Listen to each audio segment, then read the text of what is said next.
terrorism remains a serious security concern in Southeast Asia, affecting regional stability, economic development, and the safety of local populations. The region has witnessed various forms of terrorism, including religious extremism, separatist insurgencies, and transnational terrorist networks.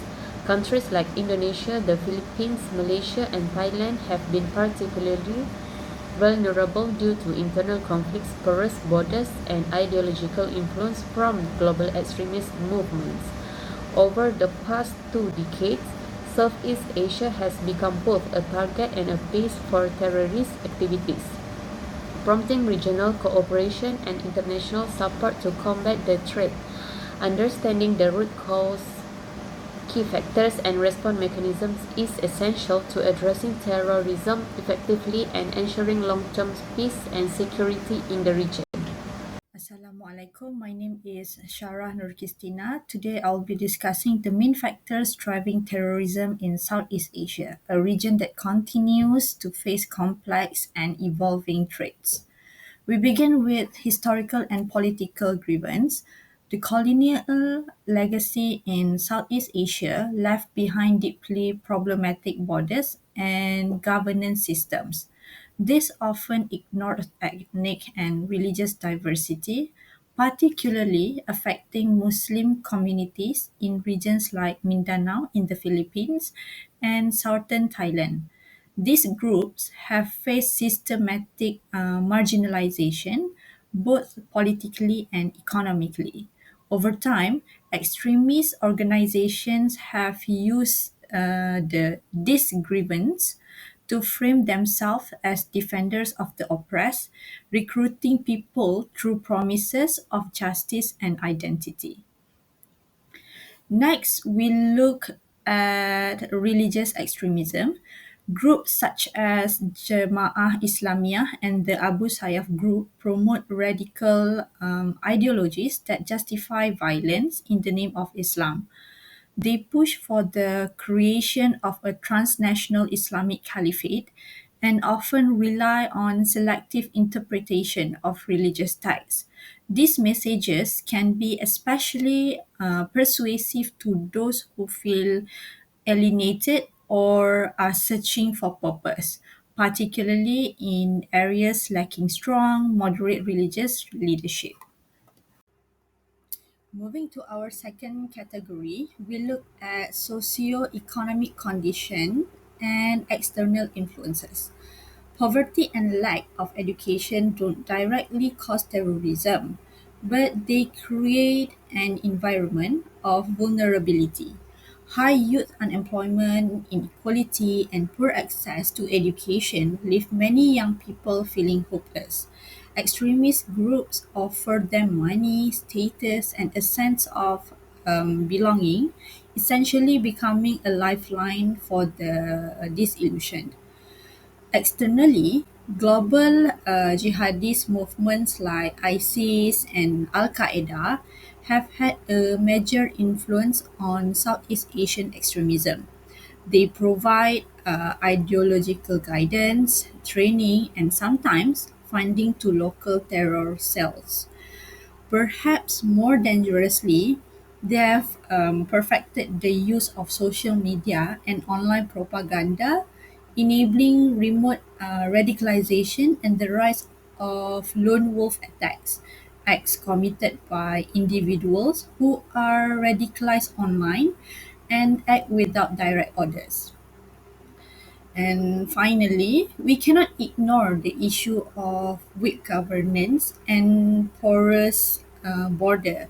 In area where the state has little control, such as rural provinces or remote islands, terrorist groups establish safe havens and training camps. Corruption within law enforcement and immigration allows weapons, funds, and fighters to move across borders undetected. The geography of Southeast Asia, full of archipelagos and difficult terrain, further complicates security efforts. In conclusion, the outbreak of terrorism in Southeast Asia is not a result of just one factor. It is the product of deep historical injustice, religious manipulation, socio-economic vulnerability, global influence, and state weakness. While military and security operations are essential to prevent immediate threats, they are not sufficient to address the root causes. Long-term stability will require a holistic approach. First, there must be inclusive political governance to ensure marginalized communities have a voice. Second, we need to invest in quality education and economic development, especially in high-risk regions. Third, regional cooperation through bodies like ASEAN must be strengthened to deal with cross-border threats. Lastly, de-radicalization and rehabilitation programs must be expanded to offer alternative pathways, especially for vulnerable youth. Only by addressing the underlying conditions can Southeast Asia truly safeguard itself against the future of terrorism. That's all from me. Thank you. Hi, my name is Alani Farzana binti Ahmad Gifli, and I will explain about the key parties that involved in terrorism. Firstly is the terrorist itself. Second, the terrorist group itself. Second is about the government, and third is about the international that prevent terrorism happen. So let's move to terrorism group. They have Abu Sayyaf group and Abu Sayyaf group in Philippines, and they have a Jemaah Islamiyah in Indonesia and Maut group in Philippines. And the last one is about Katiba Nusantara, where it happened in regional, which is in in Southeast Asia. So the um, government that involved is Malaysia, Indonesia, Philippines, um, Singapore, Thailand, and Indonesia. And the international actor that involved in this is Asian, United Nations, United States, and Australia. So let's move. I will explain a bit about all of them. So firstly is about the terrorist group. We start from Abu Sayyaf group first. So what is Abu Sayyaf? Abu Sayyaf is a violent Islamic group that formed in early 1990s that primarily operating in the southern Philippines, which is in Mindanao and Sulu archipelago. So the tactic that they use is for kidnapping for ransom, beheadings, and bombing. So they are originally linked to Al-Qaeda, but later they alleged to ISIS in 2014. Sorry. So the attack they do is they kidnap the foreign tourists and missionaries on 2004 super ferry bombing and kill 116 people, and the worst they attacked the maritime in Southeast Asia. So second is about Jemaah Islamiyah in Indonesia. So they are Al-Qaeda affiliated terrorist network aiming to establish a regional Islamic across Indonesia, Malaysia, southern Thailand, and the southern Philippines. They specialize in coordinated bombing. They often targeting the Western interests and Christian communities. So mostly they are bombing people like 2022 in Bali 2002 was killed.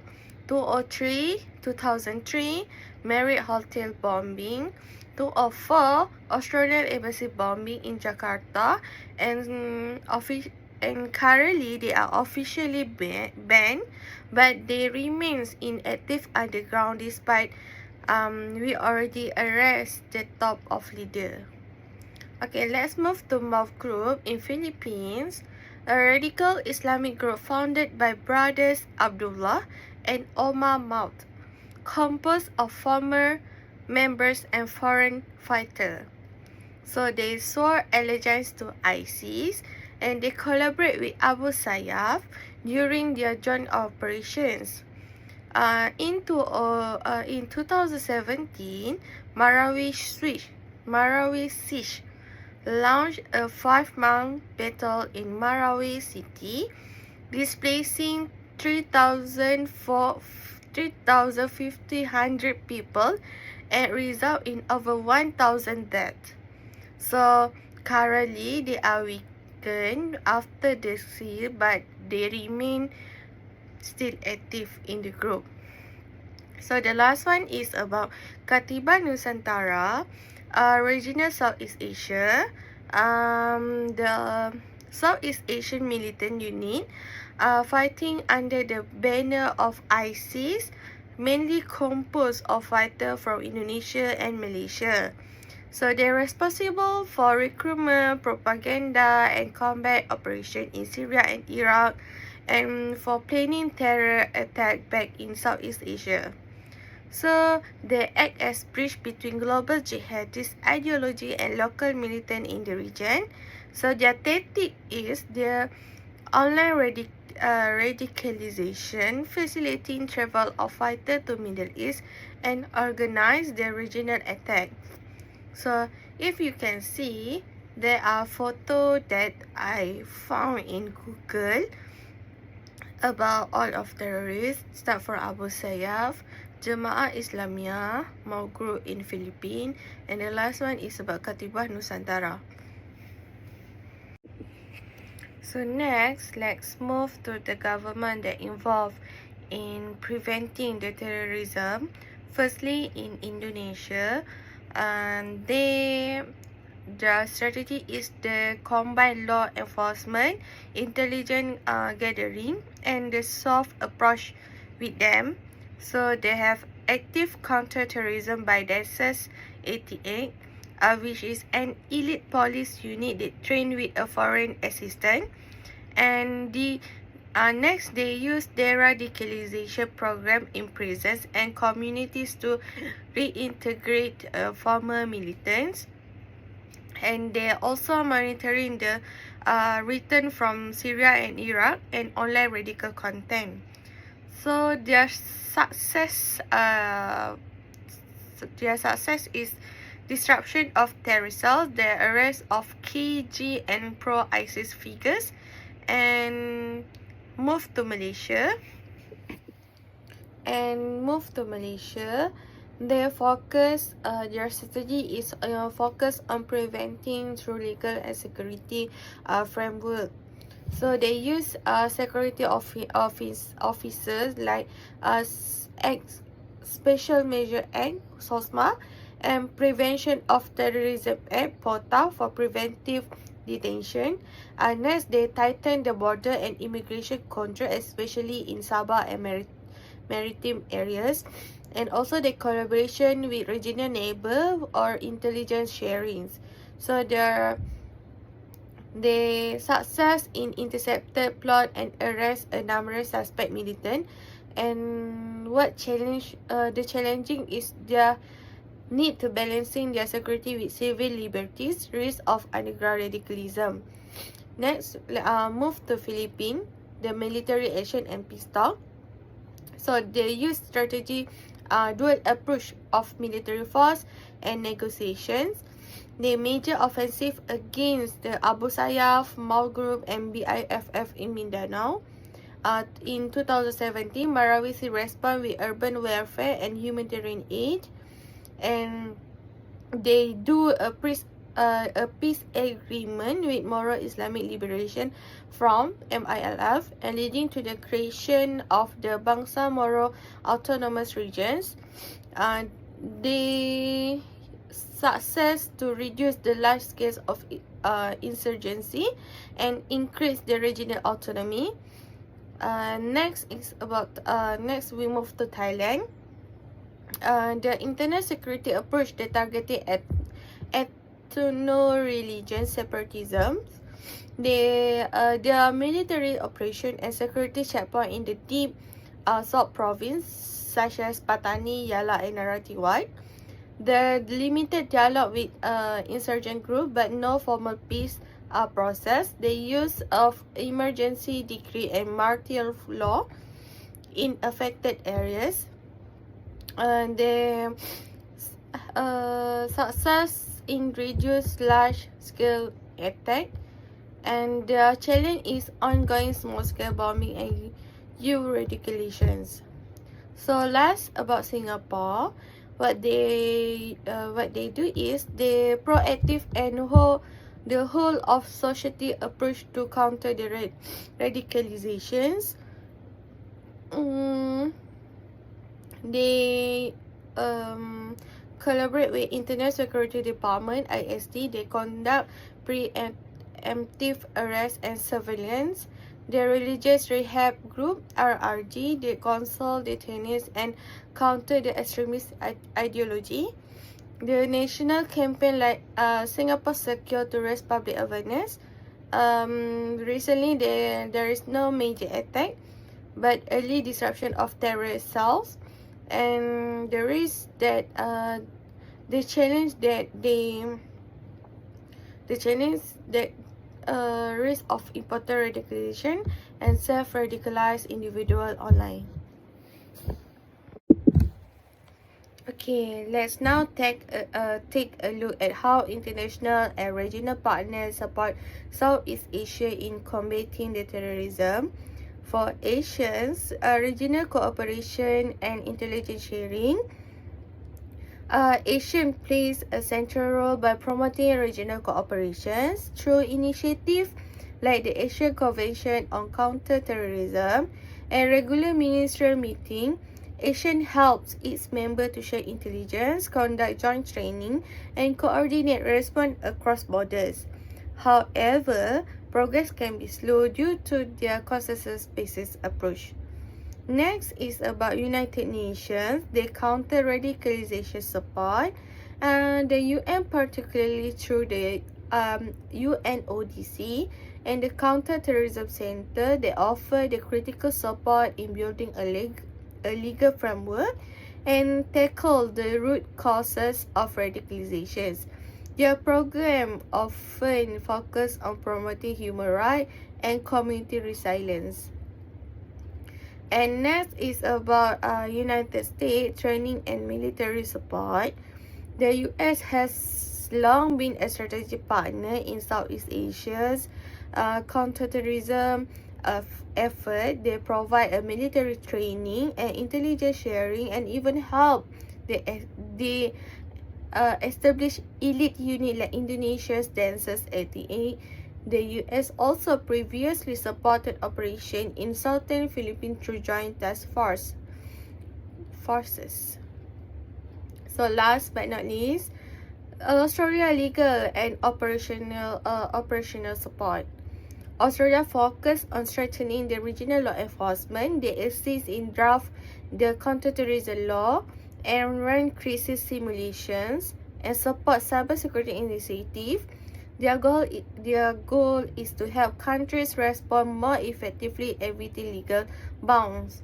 So, as we can see, tackling terrorism in Southeast Asia requires not just national effort, but strong support from both regional and global players.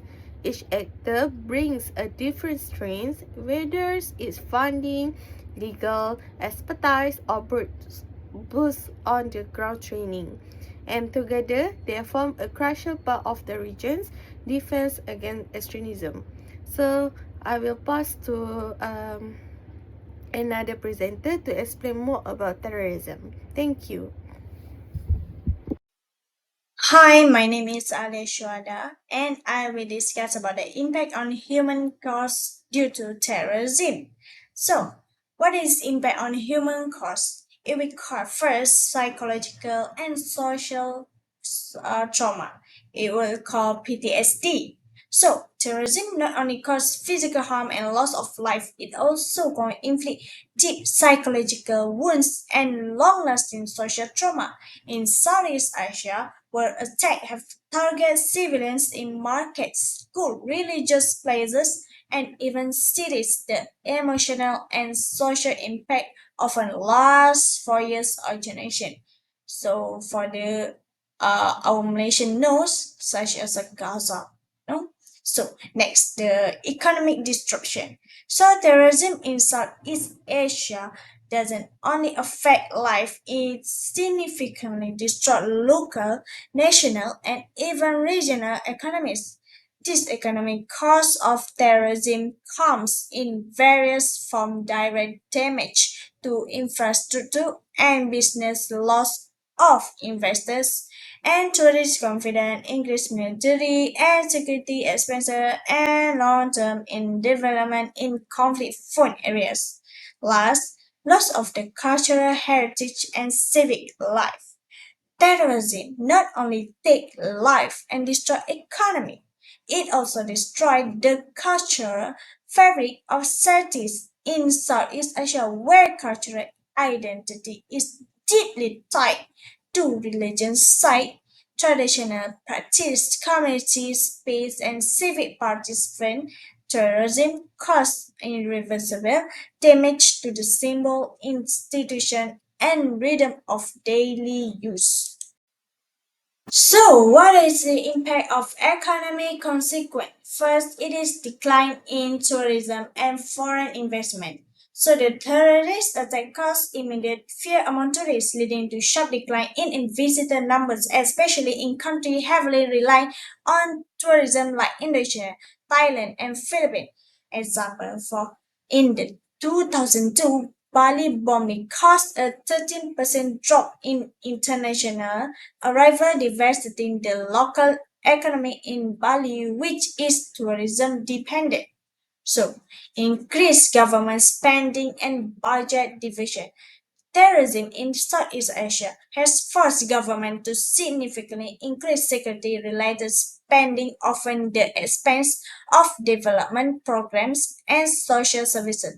The cost of responding to tourism includes military operation, intelligence expansions, border control, and rebuilding destroyed community. Example: Philippines during and after Murray Siege 2017, military spending surged to finance urban warfare operation and area bombing.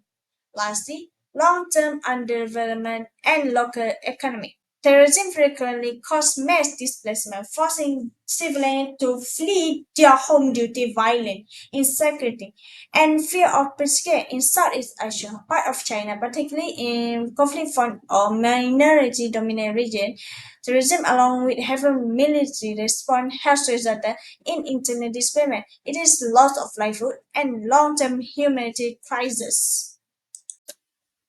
Next, due to terrorism, it will impact on social division and fear. First, erosion of inter-community trust and rising prejudice.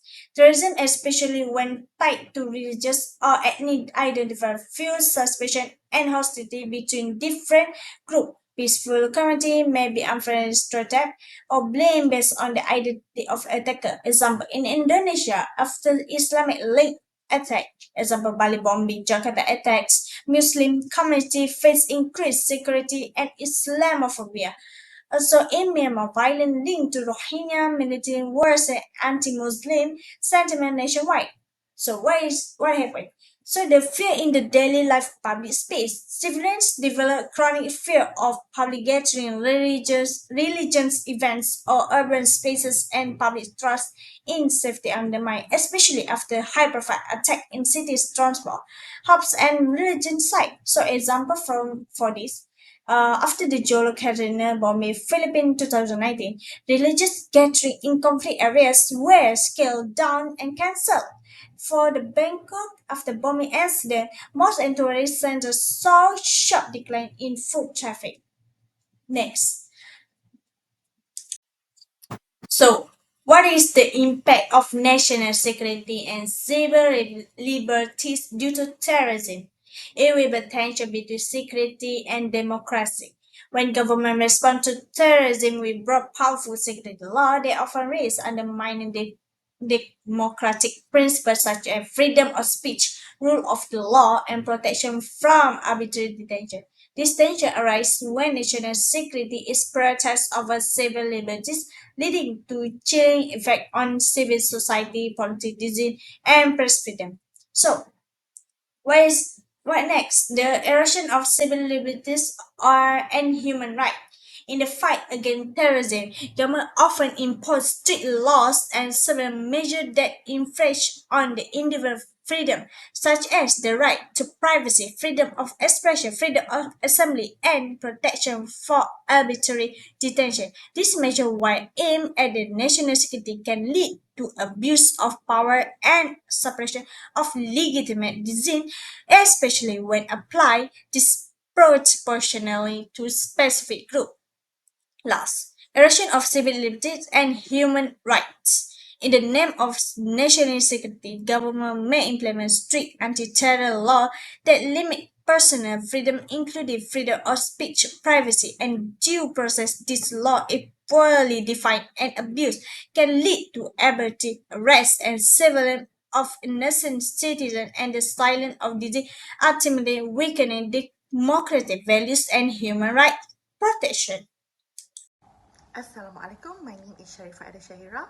I will be presenting about lesson learned from terrorism in Southeast Asia. Terrorism has been a serious issue in our region, affecting the safety, economy, and unity of our countries. Over the years, Southeast Asian nations have faced various terrorist threats and have learned valuable lessons on how to prevent and fight terrorism more effectively. So I will talk more points in the next slide. The first lesson is the importance of regional cooperation. Terrorism often crosses borders, so one country cannot fight it alone. Countries in ASEAN have realized the need to work together. A great example is the ASEAN Convention on Counterterrorism (ACCT), which promote intelligence sharing, joint training, and legal cooperation between the member states.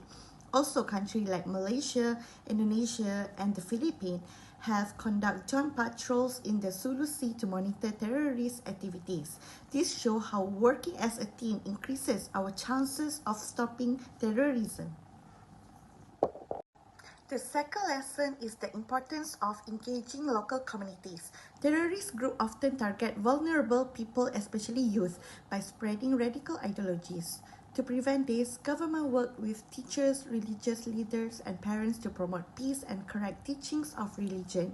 In Malaysia and Indonesia, many programs involve religious classes, youth dialogue, and public awareness campaign.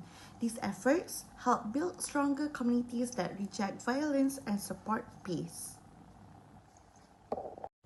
The third lesson is that rehabilitation and de-radicalization programs are effective.